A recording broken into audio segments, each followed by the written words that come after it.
Hey guys, I hope you all are doing well. I am Iram Jahan and welcome back to our channel Jahan Education Zone.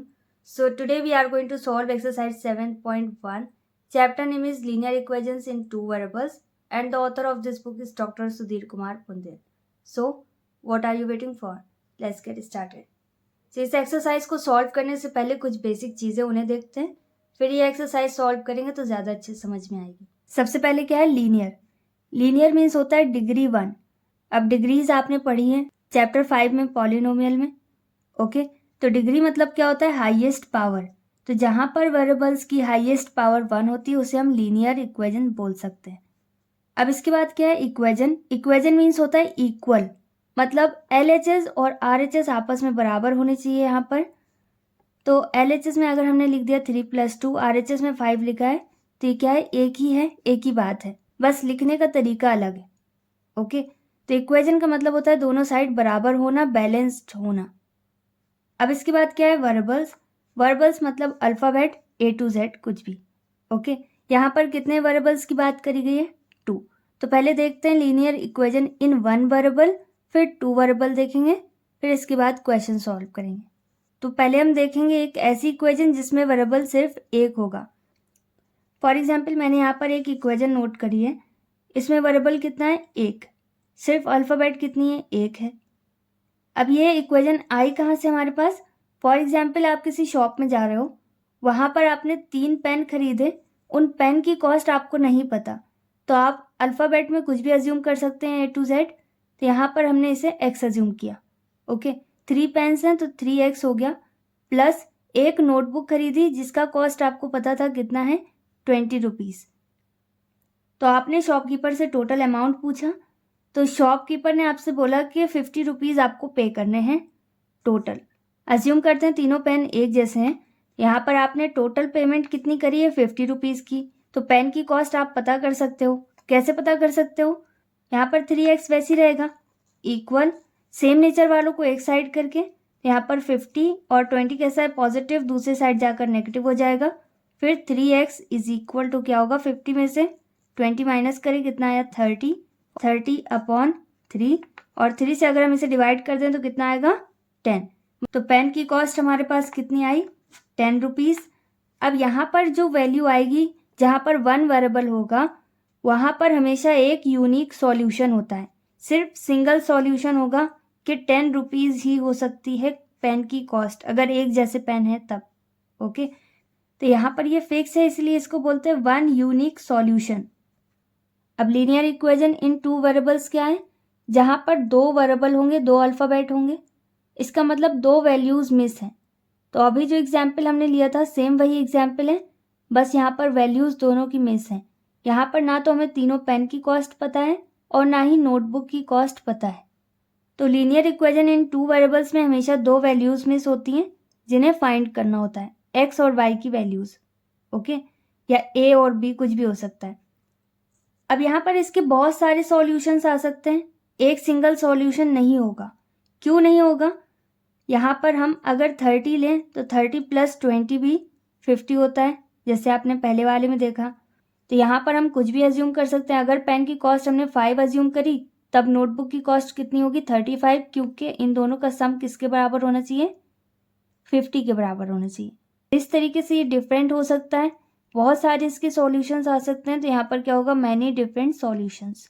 यहाँ पर अगर हम note करें x + y = 10, तो ये किस तरीके की इक्वेशन है, लीनियर है क्योंकि इसमें हाईएस्ट पावर 1 है। अगर हम लिखें यहाँ पर 5 + 5 या 6 + 4, तो इस तरीके से ये इक्वेशन होगी क्योंकि ऐड करने पर हमारे पास 10 आएगा। 2 वेरिएबल्स हैं x + y है, तो इसका मतलब ये क्या है लीनियर इक्वेशन इन 2 वेरिएबल्स। अब यहाँ पर x और y की वैल्यूज़ क्या हो सकते हैं, इनके सॉल्यूशंस क्या हो सकते हैं। अब यहाँ पर हमसे क्या बताया गया कि x + y = कितना है 10। यहाँ पर x की वैल्यू कुछ होगी, y की कुछ होगी, उनका सम किसके बराबर है 10 की। तो यहाँ पर कुछ भी हो सकता है। अगर हम x की वैल्यू 1 लें तो y कितना होगा 9, इनको ऐड करने पर हमारे पास कितना आएगा 10। ठीक है, अगर x की वैल्यू 2 होगी तब y की वैल्यू 8 होगी, तब भी 10 आएगा। इसी तरीके से 3 + 7 ये भी 10 के बराबर होगा, फिर 4 + 6 वो भी 10 के बराबर होगा। तो इसी तरीके से बहुत सारे इन्फिनाइट सॉल्यूशन हमारे पास आएंगे। इन्फिनाइट कैसे, इसी को पलट दीजिए। अगर हम इसको पलट कर लिखें तो x की जगह पर क्या होगा 9 और y कितना हो जाएगा 1, तब कितना आएगा हमारे पास, तब भी 10 आएगा। ओके, तो इस तरीके से सॉल्यूशन हमारे पास कभी ख़त्म नहीं होंगे, आते चले जाएंगे, इन्फिनाइट है, अनंत है। कैसे हैं, क्योंकि यहाँ पर हम नेगेटिव वैल्यूज़ भी ले सकते हैं। फॉर एग्जाम्पल x की वैल्यू हमारे पास कितनी है 12 और y की वैल्यू हमारे पास -2 है, तब भी हमारे पास कितना आएगा 10। तो इस तरीके से कोई भी इंटीजर पॉजिटिव नेगेटिव हम यूज़ करके वैल्यू पुट कर सकते हैं और इसे इक्वेट कर सकते हैं। लीनियर इक्वेशन इन 2 वेरिएबल्स में कभी एक पर्टिकुलर एक यूनिक सॉल्यूशन नहीं होता, यहाँ पर मल्टीपल सॉल्यूशंस होते हैं, बहुत सारे सॉल्यूशंस होते हैं, इसलिए यहाँ पर हमें नोट करना होता है इन्फिनाइट सॉल्यूशंस या फिर मैनी डिफरेंट सॉल्यूशंस। तो यहाँ पर एक क्वेश्चन हमारे पास है x² + 2y = 50। क्या ये लीनियर इक्वेशन इन 2 वेरिएबल्स है? नहीं है, क्योंकि यहाँ पर हाईएस्ट पावर क्या है 2। लीनियर का मतलब ही है स्ट्रेट लाइन। ओके, तो लीनियर इक्वेशन इन 2 वेरिएबल्स का ग्राफ हमेशा एक स्ट्रेट लाइन होती है जो बहुत सारे पॉइंट से मिलकर बनती है। ओके, तो इसे अभी हम डिटेल में समझेंगे। अब यहाँ पर जो सॉल्यूशंस हमने फाइंड करें, इससे हमें क्या पता चल रहा है, मिसिंग वैल्यूज़ x और y की वैल्यूज़। ओके, तो x और y की वैल्यूज़ हमें पता लगाना क्यों ज़रूरी है, क्योंकि इसे हमें ग्राफ में प्लॉट करना होगा। ओके, कहीं पर आपको x की वैल्यू दी जाएगी तब आपको y की वैल्यू पता करनी होगी, y की दी गई होगी तो आपको x की वैल्यू पता करनी होगी। अब इसके बाद हम कैसे पता करेंगे किसी भी इक्वेशन में कि वो लीनियर इक्वेशन इन 2 वेरिएबल्स हैं। यहाँ पर इसकी एक जनरल फॉर्म होती है ax + by + c = 0। For example हमारे पास एक इक्वेशन है यहाँ पर 3x + 2y + 7, ये प्लस माइनस कुछ भी हो सकता है यहाँ पर, = 0। यहाँ पर a की वैल्यू क्या है हमारे पास 3, b की वैल्यू हमारे पास कितनी है 2 और c की वैल्यू हमारे पास कितनी है 7। और यहाँ पर एक कंडीशन है कि a² + b² should not be equal to 0। इसका मतलब यह है कि a की वैल्यू और b की वैल्यू ये दोनों साथ में कभी भी 0 नहीं होनी चाहिए। अलग अलग यहाँ पर ये दोनों 0 हो सकती हैं, लेकिन यहाँ पर a की प्लेस में और b की प्लेस में 0 एक साथ नहीं होना चाहिए। यहाँ पर a की जगह पर हमारे पास क्या है 0, तो 0 नोट कर दिया, x वैसे ही नोट कर देते हैं, प्लस अब b को हम 0 नहीं कर सकते। ओके, तो b की जगह पर हमारे पास क्या है 2, तो ये 2y ही रहेगा और +7 = 0 वैसे ही रहेगा। और 7 को हम यहाँ पर रिप्लेस कर सकते हैं। कभी कभी ऐसा होगा कि ये इस फॉर्म में नहीं होगी इक्वेशन, ये हो सकता है इस फॉर्म में हो 3x + 2y = ये पॉजिटिव है, दूसरी साइड जाकर नेगेटिव हो जाएगा। ओके, तो इस फॉर्म में होगी, आप इसे इस फॉर्म में कन्वर्ट कर सकते हैं। तो सबसे पहले हम इसे इस फॉर्म में कन्वर्ट करेंगे ताकि इक्वेट कर सकें। 0 से मल्टीप्लाई करने पर कोई भी वैल्यू हमेशा 0 होती है, +2y इक्वल क्या होगा -7। तो यहाँ पर क्या हुआ 2y = -7, y की वैल्यू हमारे पास कितनी आई -7/2। तो एक सिंपल सा रूल है यहाँ पर, क्या है कि a और b की वैल्यू एक साथ 0 नहीं हो सकती। ओके, अलग अलग 0 हो सकती है, क्योंकि अलग अलग 0 पुट करेंगे तो हमारे पास किसी एक की वैल्यू आ जाएगी, लेकिन अगर एक साथ दोनों को 0 कर देंगे तब वो बराबर नहीं होगा जो बराबर के बाद वैल्यू दी गई है उसके। ओके, तो क्या ये लीनियर इक्वेशन इन 2 वेरिएबल्स है? बिल्कुल है, क्योंकि यहाँ पर y क्या हो गया 0। ये कैसी इक्वेशन है 3x + b की जगह पर क्या है 0 और y = 7। अब ये 0 है, 0 से मल्टीप्लाई करने पर कुछ भी चेंज नहीं होगा तो 0 रहेगा। तो ये कितना हो गया, सिर्फ 3x = 7। फॉर एग्जाम्पल यहाँ पर हमारे पास क्या है 2y = -7, तो ये क्या है लीनियर इक्वेशन इन 2 वेरिएबल। क्यों? क्योंकि यहाँ पर x 0 हो गया। क्यों 0 हुआ? क्योंकि यहाँ पर a 0 है, लेकिन यहाँ पर a और b की वैल्यू हम एक साथ 0 नहीं पुट कर सकते। तो यहाँ पर एक इक्वेशन हमारे पास है, पुट करके देखते हैं। a की वैल्यू अगर 0 पुट करेंगे तो यहाँ पर कितना आएगा हमारे पास 0 ही रहेगा, यहाँ पर भी 0 ही आएगा। 0 से मल्टीप्लाई करने पर हमेशा क्या आता है 0, यहाँ पर 0 आएगा, यहाँ पर भी 0 आएगा और यहाँ पर क्या है -7। अब 0 में 0 ऐड करेंगे तो 0 ही रहेगा और -7 वैसे ही रहेगा। अब क्या ये दोनों बराबर हैं? नहीं, ये 0 है और ये इससे भी कम वैल्यू है, -7 है। ओके, तो ये दोनों बराबर नहीं है, तो फिर ये इक्वेशन नहीं होगा। ओके, ओके, तो सिंपल है, जहाँ पर ए सिंगल जीरो हो या फिर बी की वैल्यू सिंगल जीरो हो तब linear equation in two variables होगा, लेकिन अगर एक साथ दोनों की वैल्यू जीरो हम पुट कर रहे हैं तब linear equation in two variables नहीं होगा। और सी यहाँ पर क्या है, नॉन जीरो नंबर है, कांस्टेंट है। ओके, तो हमने अभी इससे पहले क्या पढ़ा था, एक्स और वाई की वैल्यू पता करना। अगर एक्स पता है तो वाई पता चल जाएगा, अगर नहीं पता तो एज्यूम करना अपनी तरफ से कि एक्स की वैल्यू इतनी तो वाई कितनी आ जाएगी। ओके, ये सब क्यों पढ़ा, क्योंकि ये सब हमें ग्राफ में प्लॉट करना होता है। जब भी हम ग्राफ बनाते हैं, कोई भी लाइन हमेशा किससे मिलकर बनती है, छोटे छोटे पॉइंट से मिलकर, डॉट से मिलकर। अब इन्हीं पॉइंट में क्या होती है, एक्स और वाई की वैल्यू।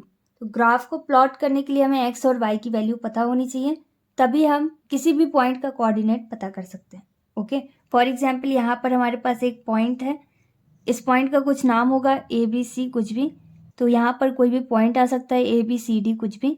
फॉर एग्जाम्पल यहाँ पर ए हमने अज्यूम किया। अब इसके कोऑर्डिनेट हमें पता करना है, एक्स और वाई की वैल्यू, तो उसे हम बोलेंगे कोऑर्डिनेट ऑफ अ पॉइंट। जो भी पॉइंट है क्या होता है, एक्स और y, x comma y. Question number first में हमारे पास एक्स की वैल्यू कितनी है, 0, वाई की वैल्यू कितनी है, 4, और बताया गया ये एक सॉल्यूशन है किसी भी इक्वेशन का।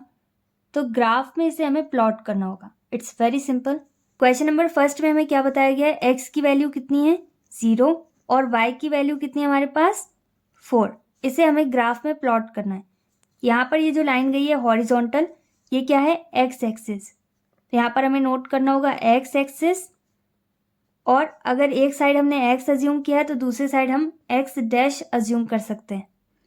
इसी तरीके से जो लाइन हमारे पास वर्टिकल फॉर्म में है, सीधी सीधी खंबे की तरह, इसे हम अज्यूम करेंगे वाई एक्सिस।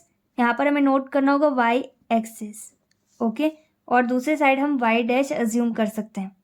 यहाँ पर सेंटर में 0 है हमारे पास, जहाँ पर लाइन एक दूसरे को इंटरसेक्ट कर रही है। अब बिल्कुल बराबर डिस्टेंस पर हमें इनकी नंबरिंग करनी होगी। तो यहाँ पर RHS में हमेशा पॉजिटिव वैल्यूज़ होती हैं, तो यहाँ पर हम 1 2 3 4 5 6 7, या फिर इसके आगे आप प्लस का साइन भी नोट कर सकते हैं। नंबर लाइन में आपने इस तरीके से पढ़ा था, +1 +2 +3 +4 +5 +6 +7 सो ऑन। ओके, इसी तरीके से LHS में हमारे पास क्या होता है, नेगेटिव वैल्यूज़ होती हैं। हमेशा 0 के आसपास 1 होगा, चाहे वो पॉजिटिव हो या नेगेटिव। फिर इसके बाद क्या है, -2, फिर सेम डिस्टेंस पर -3, फिर सेम डिस्टेंस पर -4, फिर 5, और फिर -6। ओके, डिस्टेंस सब जगह सेम लीजिएगा, नहीं तो गलत हो जाएगा। ओके, ग्राफ पेपर जब हमें मिलता है तो वहाँ पर डिस्टेंस लेना बहुत ईजी होता है। तो अभी मैं आपको इसे ग्राफ में सॉल्व करके बता रही हूँ, फिर इसके बाद मैं आपको बिना ग्राफ के भी सॉल्व करके बताऊँगी। ओके, इसी तरीके से वाई एक्सिस पर हमें ऊपर की तरफ पॉजिटिव नंबर्स लेने हैं, पॉजिटिव इंटीजर्स लेने हैं, और नीचे की तरफ नेगेटिव इंटीजर्स लेने हैं। तो किसी भी साइड नोट कर सकते हैं, +1 +2 +3 सेम डिफरेंस पर होना चाहिए, +4 +5 +6। इसी तरीके से नीचे की साइड वाई एक्सिस में क्या लेना है, नेगेटिव इंटीजर्स। तो -1, 0 के बाद -1 -2 -3 -4 -5 -6। अब यहाँ पर x की वैल्यू कितनी है, 0, तो 0 कहाँ पर है, यहाँ पर। ओके, हॉरिजॉन्टल देखना है तब भी 0 यहाँ है, वर्टिकल देखेंगे तब भी 0 यहाँ है। तो x की वैल्यू हमारे पास कितनी है, 0। तो इसे हम डिस्टेंस बोल सकते हैं। तो डिस्टेंस तो अभी हमारे पास 0 है, कुछ भी डिस्टेंस नहीं है। अब इसके बाद हमें ये देखना है कितना ऊपर नीचे जाना है। तो y की वैल्यू हमारे पास कितनी है, 4 के आगे कोई भी नेगेटिव साइन नहीं है, तो इसका मतलब नेगेटिव वैल्यू नहीं है, ये कैसी है, पॉजिटिव। यहाँ पर 4 कहाँ है, ये। तो यहाँ पर लाइन हमें कहाँ पर ड्रॉ करनी होगी, 4 पर, क्योंकि यहाँ पर कोई भी डिस्टेंस नहीं है हमारे पास। ओके, धीरे धीरे आपको सारी चीज़ें समझ में आएंगी। 4 से जाते हुए आपको एक लाइन ड्रॉ करनी होगी। अब जब कभी भी x 0 होगा तो वहाँ पर x एक्सिस के अबाउट हमेशा पैरेलल लाइन आएगी आपके पास। ओके, और जब कभी भी y 0 होगा तो y एक्सिस के अबाउट आपके पास एक पैरेलल लाइन आएगी। ऐसा सिर्फ x या y के 0 होने पर होता है। ओके, यहाँ पर सॉल्यूशन हमारे पास क्या है 0,4। ओके, तो इस तरीके से इसके बहुत सारे सॉल्यूशंस हो सकते हैं। तो यहाँ पर 0,4 क्या है 0 और 4। ओके, इसका कुछ भी नाम रख सकते हैं, इसका ABCD जो भी नाम रखना हो। तो लेट सपोज ये पॉइंट क्या है A। यहाँ पर हमें यही ग्राफ प्लॉट करना था 0 और 4 का।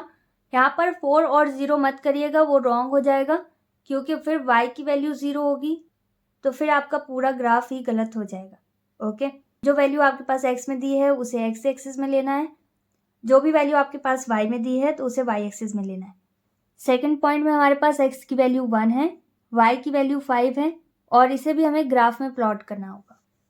यहाँ पर x की वैल्यू हमारे पास कितनी है 1 और y की वैल्यू 5। तो यहाँ पर सब जगह हमें क्या नोट करना होगा, x की जगह पर x एक्सिस और y की जगह पर y एक्सिस।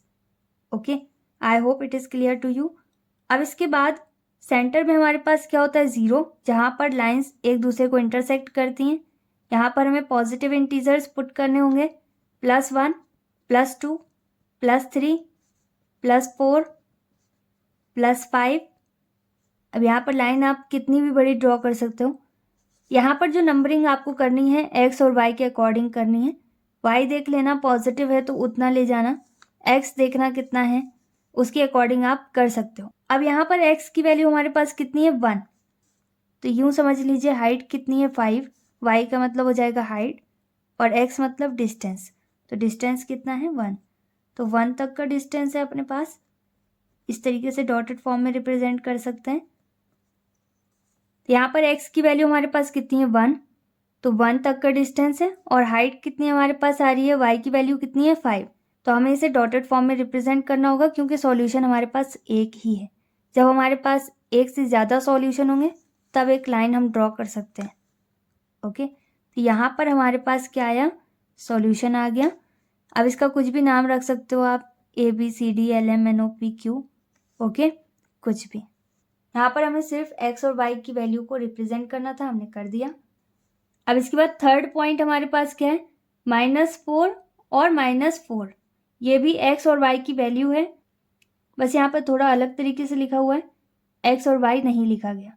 ओके, तो x की प्लेस में भी यहाँ पर क्या है -4 और y की प्लेस में भी -4 है। हमेशा x पहले रहेगा, y बाद में। तो अगर हमारे पास ग्राफ नहीं है तब हम इसे कैसे ड्रॉ कर सकते हैं, जहाँ पर भी लाइंस इंटरसेक्ट कर रही हैं एक दूसरे को वहाँ पर क्या हो जाएगा 0, और x एक्सिस पर एक साइड x एक्सिस दूसरा x डैश, इसी तरीके से y एक्सिस और दूसरे साइड y डैश। ओके, अब सेम डिस्टेंस पर हर जगह डिस्टेंस सेम ही रहेगा। ओके, नंबरिंग करनी होगी, तो यहाँ पर जितना है उतना ही इधर पर रहेगा, उतना ही यहाँ पर रहेगा, और ऐसे ही सेम डिस्टेंस हमें लेना होगा अपने अकॉर्डिंग। फिर इसी तरीके से जितना डिस्टेंस यहाँ पर है उतना ही 0 से यहाँ पर होना चाहिए माइनस वाली वैल्यूज़ में। ओके, सभी जगह सेम डिस्टेंस होना चाहिए। फिर इसी तरीके से ऊपर भी उतने ही डिस्टेंस होना चाहिए हर जगह, और नीचे भी उतने ही डिस्टेंस होना चाहिए। फिर नंबरिंग कर सकते हैं। अब इसके बाद x और y की वैल्यू प्लॉट करनी होगी। यहाँ पर हमारे पास क्या x इज इक्वल टू -4, तो LHS में देखना होगा, यहाँ पर हमारे पास -4 है। अब इसके बाद हमें ऊपर लेके जाना है इसे या नीचे, डिस्टेंस तो हमें पता चल गया।